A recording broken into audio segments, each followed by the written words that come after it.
예수님의 이름으로 축복합니다. 여러분은 혹시 이런 이름들을 아십니까? 정현의 오보임, 홍가피 서보익, 박공순 오철임, 김동현 박우순, 진양복 최옥래, 조옥래 한옥정, 최옥희 윤필순, 김술래 김유순, 김유순은 네곤리 김유순입니다. 박술래 김순옥. 저는 이분들을 잘 알지 못합니다. 그런데 어떻게 제가 지금 이분들의 이름을 부를 수 있을까요? 1958년 1월 6일자 당회록을 보면요, 구역 명칭을 원주회로 하기로 그렇게 결의를 했고요, 1원주회부터 시작해서 9원주회까지 회장과 서기의 명단을 기록했습니다. 당시 이분들은 그 역할을 감당했고요, 그래서 우리 교회 60년사에 그 이름이 남게 된 거예요. 여러분, 이분들이 앞으로 50년 후에 우리 교회 60년사에 내 이름이 기록될 거야, 그걸 알았을까요? 전혀 알지 못했을 거예요. 그런데 교회가 60년사를 편찬하면서 당회록에 기록된 그 이름들을 잊지 않고 60년사에 남기게 된 거예요. 그들은 단지 그 시기 주어진 역할을 최선을 다해서 감당한 것이고요, 그랬던 그들의 이름이 교회 역사에 남게 된 거예요. 여러분, 교회 역사에만 남았을까요? 교회 역사에 남았다는 말은 하나님이 그들의 이름을 기억하셨다는 말도 되는 거죠. 하나님이 그들의 이름을 기억하셨다 하는 것입니다. 이것은 오늘 본문에 나오는 베드로 역시 마찬가지일 것입니다. 그는 사도행전 2장 36절에서 이렇게 외칩니다. 그런즉 이스라엘 온 집은 확실히 알지니 너희가 십자가에 못 박은 이 예수를 하나님이 주와 그리스도가 되게 하셨다, 그렇게 이야기를 해요. 우리가 아는 것처럼 베드로는 당시에 많이 배운 사람이었거나 또는 높은 자리를 차지한 사람은 아니었어요. 그는 출신적으로나 배경적으로나 무슨 역사에 이름을 남길 만한 사람이 아니에요. 그런데 2000년이 지난 오늘 그의 이름이 이스라엘로부터 수만리 떨어진 이곳에까지 이름이 호명되고 있어요. 예수를 믿는 사람이라면 전 세계 어디에서나 그의 이름을 기억하고 있고 그의 이름을 부르고 있어요. 여러분, 어떻게 갈릴리 나사렛 출신의 그 어부 출신의 그가 이런 역사적인 인물이 될 수 있을까? 그는 오늘 말씀을 통해서 이스라엘 온 집은 확실히 알라, 그렇게 말해요. 내 삶을 새롭게 하신 그 비밀, 그리고 오늘로 말하면 시간이 지날수록 전 세계에 그 이름을 남길 수 있는 비밀, 그것을 말하면서 이것을 확실히 알라, 그렇게 말하고 있는 거예요. 베드로는 신앙생활을 하면서 우리가 잊지 말아야 할 것, 정말 기억해야 할 것, 확실히 알고 기억해야 할 것, 그것을 이야기하고 있는 거죠. 그것이 무엇일까요? 여러분, 2000년 전에 십자가에 죽으시고 부활하신 예수님, 그분은 오늘 나와 무슨 상관이 있습니까? 그분이 내 대신 십자가를 지셨고 부활하심으로 영원한 생명을 주셨다, 우리는 그렇게 믿는데, 그런데 그 믿음이 오늘 내 삶에 어떤 영향을 미치고 있느냐 하는 거예요. 여러분, 그 믿음이 여러분이 근심하고 걱정할 때 그 걱정으로부터 벗어나게 해주나요? 그 믿음이 여러분의 작은 습관이나 편견 하나라도 바꿀 수 있나요? 힘들고 어려운 삶을 살고 있는데 그분을 믿는 믿음으로 이렇게 10년만 살면, 아니 5년만 살면 나는 내 인생에 소망이 있는 삶, 기쁨이 충만한 삶을 살 수 있다. 여러분, 그런 소망을 여러분에게 전해주나요?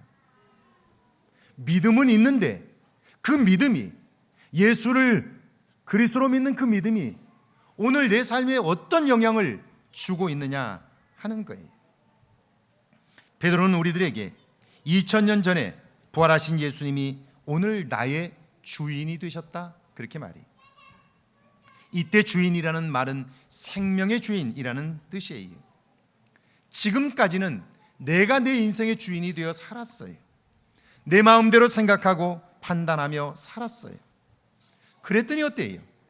여러분, 삶이 엉망이 된 거예요. 나는 아니라고요? 그런데 여러분 생각해 보세요. 여러분처럼 열심히 사는 사람들이 있나요? 오늘 이 시대에 살아가는 사람들처럼 이렇게 새벽부터 늦은 시간까지 일하는 시대가 있었나요? 그런데 그렇게 열심히 살아서 우리의 삶의 형편들은 나아졌는데, 그런데 이렇게 살면 5년쯤 더 지나면, 10년쯤 더 지나면 내 삶은 기쁨이 넘치고 보람되고 살맛이 날 거야, 그런 확신들이 드시나요? 열심히는 사는데 살아도 즐거움이 없고 보람이 없고 사는 맛을 잃어버린 것이 아니냐 하는 거예요. 그저 주어진 시간을 죽이며 살고 있지는 않느냐 하는 거예요. 여러분, 소망 없이 사는 삶, 이것이 엉망이 된 삶 아닙니까? 살아도 소망이 없다면 그 삶은 여러분 무의미한 것 아닙니까? 오늘 우리가 그렇게 살고 있지 않느냐는 거예요. 왜 이렇게 됐을까 하는 거예요.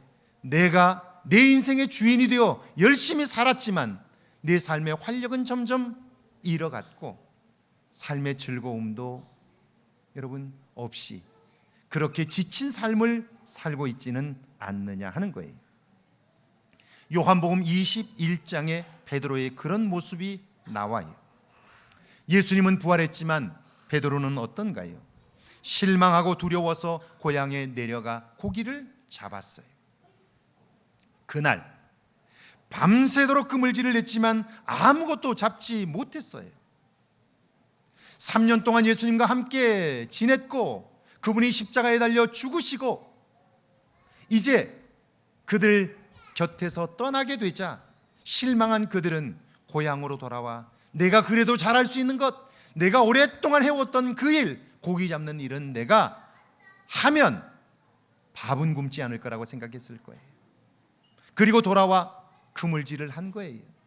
그날 자기 생각과 달리 고기가 한 마리도 그물에 들지 않았어요. 수고만 엄청 한 거예요. 그때 주님이 그곳에 찾아가셨어요. 가셔서는 그물을 배 오른편에 던지라, 그리하면 잡으리라 그래요. 베드로가 말씀처럼 그물을 던졌더니 엄청난 고기를 잡았어요. 그때가 새벽이었어요. 함께 했던 사람들이 날이 어두워 그렇게 말씀하신 분이 누구인지를 몰랐는데 고기를 잡고 보니까 밤새도록 우리가 그물질을 했지만 못 잡았는데 그분 말씀 한마디에 그대로 했더니 그물이 가득 차게 고기가 잡힌 거예요. 도대체 그 말씀을 하신 분이 누구일까 쳐다봤더니 그분이 주님이신 거예요.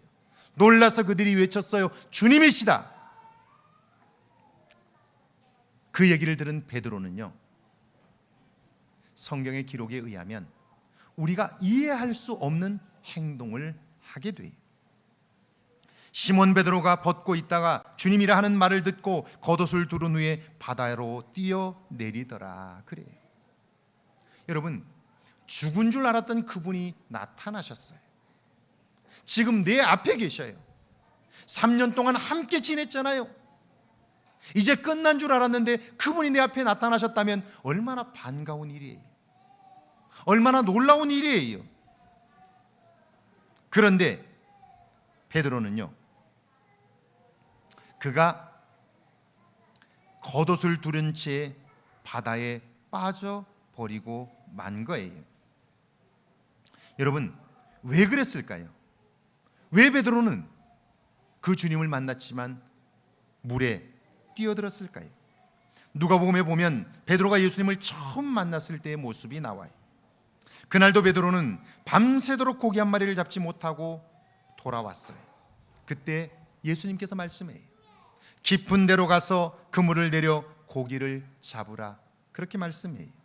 여러분, 고기에 대해서는 베드로가 더 잘 알아요. 그는 갈릴리 호숫가 옆에서 태어났고 거기서 자라면서 고기 잡는 일에 잔뼈가 굵은 사람이에요. 갈릴리 바다는 손바닥 보듯 훤해요. 그는 상식적으로 알고 있어요. 여러분, 해가 뜨면 그 갈릴리 호숫가의 물들이 따뜻해지기 시작하기 때문에 고기들은 깊은 데에서 얕은 데로 이동하도록 되어 있어요. 그러니까 이미 벌써 지금 아침이 되어 동이 환하게 텄기 때문에 여러분, 지금은 고기가 깊은 데에 있는 것이 아니라 가까운 데, 얕은 데에 있어요. 베드로가 이걸 모를 리가 없어요. 그런데 주님은 깊은 데로 가서 그물을 내려 고기를 잡으라 그러는 거예요. 말이 안 돼요. 틀렸어요. 그리고 그분은 베드로가 알고 있듯이 목수 출신이지 어부 출신이 아니에요. 목수 출신이 어부 출신에게 고기 잡는 걸 조언하는 거예요. 제가 알지도 못하면서 여러분의 일터에서 조언을 한다면 여러분 들으시겠어요? 말이 안 되는 거예요. 그래서 그가 한 말이에요. 우리가 밤이 새도록 수고하였지만 잡은 것이 없습니다. 그러나 말씀에 의지하여 그물을 내리겠습니다. 그래요. 말씀에 의지하여, 이 말이 무슨 말이에요? 내 생각에는 깊은 데 가면 지금 고기가 없습니다. 고기를 잡으려면 가까운 데로 가야 합니다. 내 생각이, 내 확신이, 이 생각을 포기하고 내 경험과 지식을 내려놓고 그 말씀대로 해보겠습니다. 그런 이야기. 그랬더니 어때요? 배가 잠길 정도로 고기를 잡았어요. 그때 베드로는요, 놀라운 고백을 해요. 주여, 나를 떠나소서. 나는 죄인입니다. 그래요. 지금 고기를 잡는 일이었어요. 내 생각에는 깊은 데로 가면 고기가 없다고 생각했고, 그래서 예수님의 말씀은 틀렸다고 생각한 거예요. 그런데 내 생각과 달리 고기를 많이 잡았어요. 그런데 죄인이라는 거예요. 그가 무슨 죄를 지었나요? 분명히 죄를 지었어요. 무슨 죄예요? 알지도 못하면서 아는 척한 죄.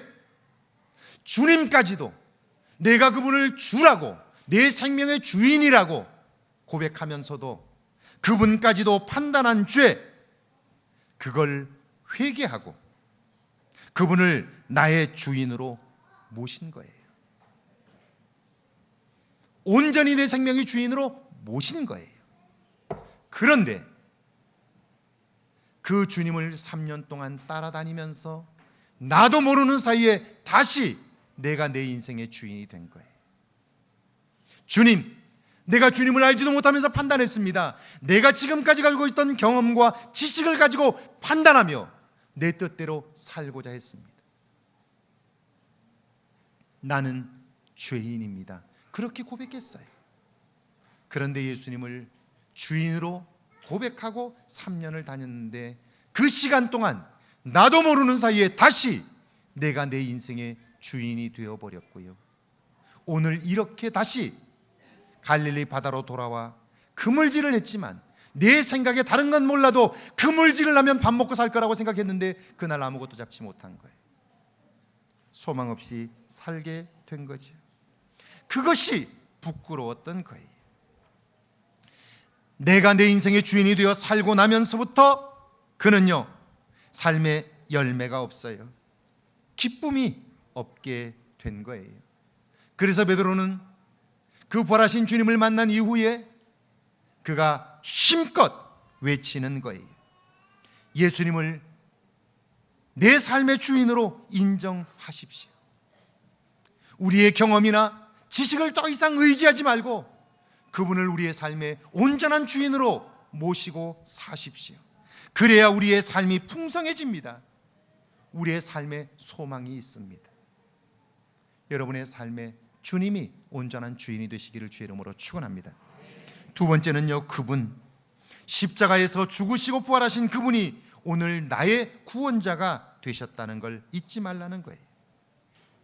여러분, 삶은 문제의 연속이지요. 돈 문제, 자녀 문제, 직장 문제, 건강 문제 등등. 이 문제들은 누구 때문에 생기는 것이 아니고 사실은 우리의 한계 때문에 생기는 거예요. 인간이 근본적으로 한계를 가지고 있기 때문에 인간은 문제에서 벗어날 수 없고요. 죽는 그날까지 문제 앞에서 살게 되는 거예요. 그러니까 이 문제만 해결되면 더 이상 문제가 없겠지 라고 생각하겠지만 여러분, 죽는 그날까지 우리의 삶의 문제는 끝나지 않아요. 제가 오늘 아침 나와서 기도하고 그리고 제 방에 들어가서 뉴스를 보다가 지난달 스스로 목숨을 끊은 한 연예인의 마지막 영상 인터뷰를 보았어요. 미공개 영상이에요. 그 인터뷰에서 그는 말해요.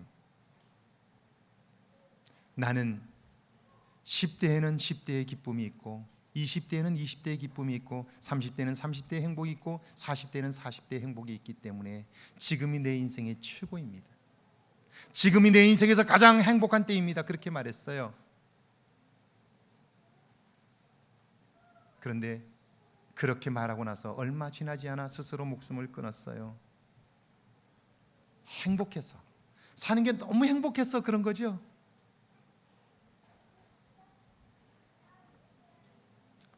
사람들에게 보여진 모습과 나 홀로 있을 때 내 안에 있는 모습이 다른 거예요. 행복하다고 말하지만 진정한 기쁨과 행복은 이 속에 없었던 거예요. 그냥 그렇게 말한 거예요. 사람들은 그 말을 듣고 그의 화려함을 보면서 나도 저런 인생을 살아보고 싶다고 말하지만 우리는 그 속에 가지고 있는 그의 갈등과 그의 고민과 죽고 싶을 정도로 고통을 겪고 있는 것을 보지 못해. 그리고는 부러워하는 거예요. 여러분은 죽는 그날까지 문제에서 벗어날 수 없어요. 그렇다면 여러분은 이런 문제를 해결할 만한 준비가 되셨습니까? 그걸 해결할 만한 능력은 있습니까? 구원이란 묶여있는 것으로부터 자유롭게 되는 거예요. 그런데 우리가 만나는 문제들은 모두 다 우리를 구속해요. 자유가 없게 해요. 그러니까 예수님이 나의 구원자가 되셨다는 말은 우리를 문제에서 자유케 하실 분이라는 뜻이에요. 이건 말고 예수님의 도우심으로 인하여 우리가 문제로부터 벗어나는 것 말고 우리의 삶에 있어서 문제에서 벗어날 수 있는 방법은 없다, 그런 말이에요. 베드로는 원래 정말 야심이 큰 사람이었어요. 늘 자신이 최고가 되고 싶었던 사람이에요. 그래서 어때요? 다른 제자들과 늘 갈등이 심했어요. 예수님 앞에서 늘 인정을 받아야 하기 때문에 제자들보다 늘 앞서서 나섰어요. 그래서 칭찬도 받았지만 실수가 많았어요. 잘못된 자기 확신 속에 사니까 어때요? 자기 뜻대로 안 될 때는 실망하고 포기하고 좌절하는 거예요. 그래서 여러분, 그는 갈릴리 호숫가에 돌아와 고기를 잡으면서 이건 될 줄 알았는데 그것마저 안 되니까 실망하고 좌절했던 거죠. 그런 그가 예수님을 내 삶의 주인으로 모신 다음에 어때요?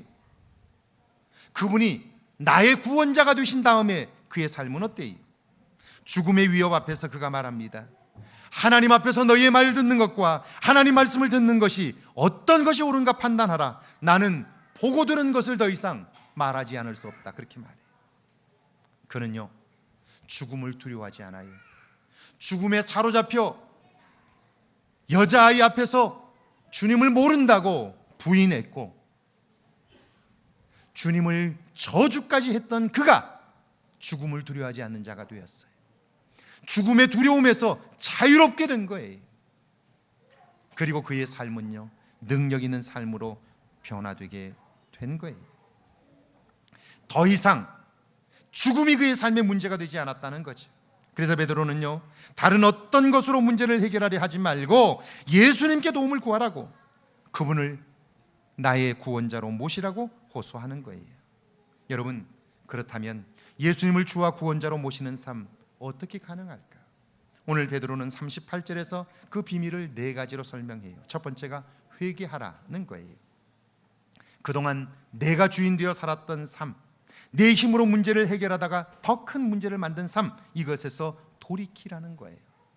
여러분, 제가 목회를 하면서 많은 교인들을 만나보잖아요. 그런데요, 참 놀라운 것은요, 똑같은 상황을 봐도 이 상황을 긍정적으로 보는 사람은요, 항상 긍정적으로 봐요. 근데 이 사건을 문제로 보는 사람은 항상 문제로만 봐요. 모든 문제는 다 틀린 것은 아니에요.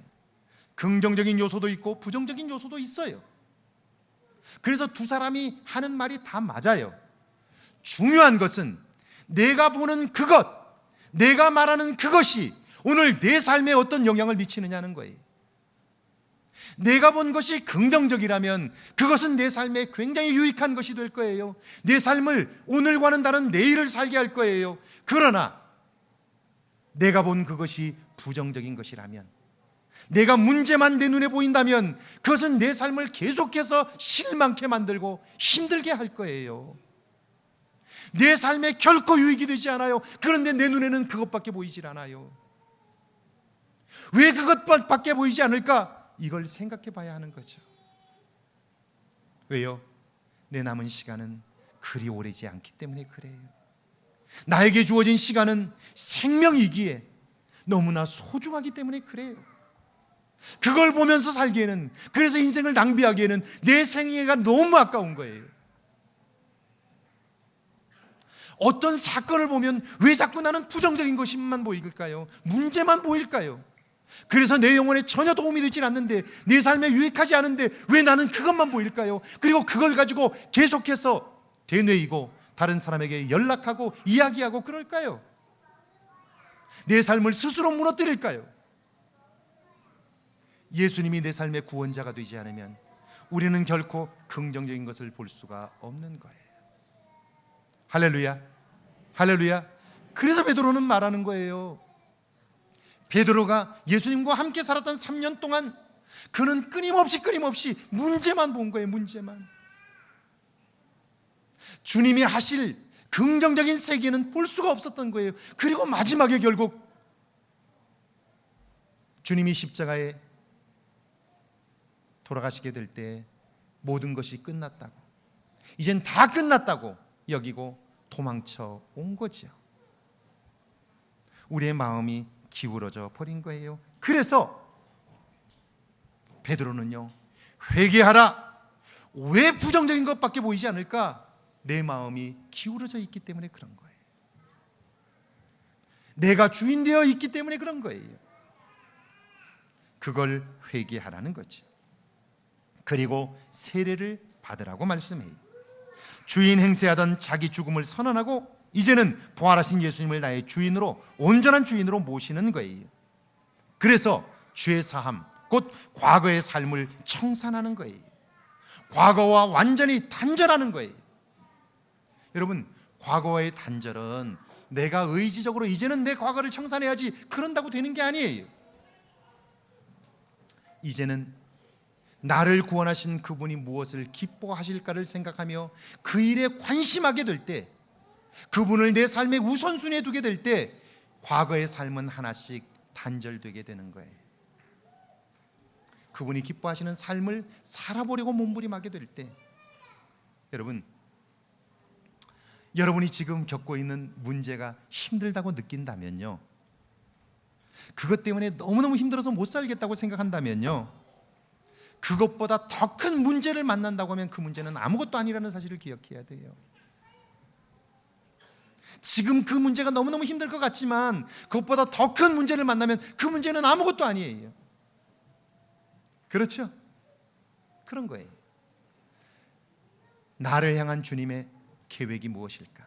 무엇을 기뻐하실까를 생각하기 시작하면 그때부터 여러분의 삶은 과거와 단절할 수 있게 되는 거예요. 그래서 죄사함을 받으라. 그러면 하나님께서 선물을 주셔요. 성령을 선물로 주신다고 말씀해요. 성령 하나님은 우리가 할 수 없는 일들을 만날 때 할 수 있도록 우리에게 힘을 주셔요. 알지 못하는 일을 만날 때 그걸 넉넉히 알 수 있는 지혜를 주셔요. 그뿐 아니라 그분은요, 우리가 볼 수 없는 미래, 우리가 알 수 없는 그 미래를 미리 준비하게 하셔서 미래의 우리로 하여금 주인공이 되게 하시는 거예요. 할렐루야, 할렐루야. 그래요, 그렇습니다. 이를 위해서 앞으로 우리 교회는요, 정말 좀 더 말씀을 배우는 모임들을 힘차게 세워가야 할 거예요. 믿음의 고백이 있고 하나님과 정직한 만남이 있는 살아있는 예배를 사모해야 할 거예요.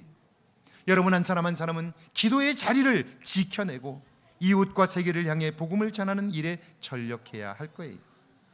여러분이 이제 여러분의 관심사를 내가 주인된 관심에서 벗어나 주님의 관심사로 바꾸게 될 때 오늘 여러분의 이름은 신앙등교회 100년사에 반드시 기억되게 될 것이고요. 그리고 100주년 기념 예배를 드리는 이 자리에서 여러분의 이름들은 호명되게 될 거예요.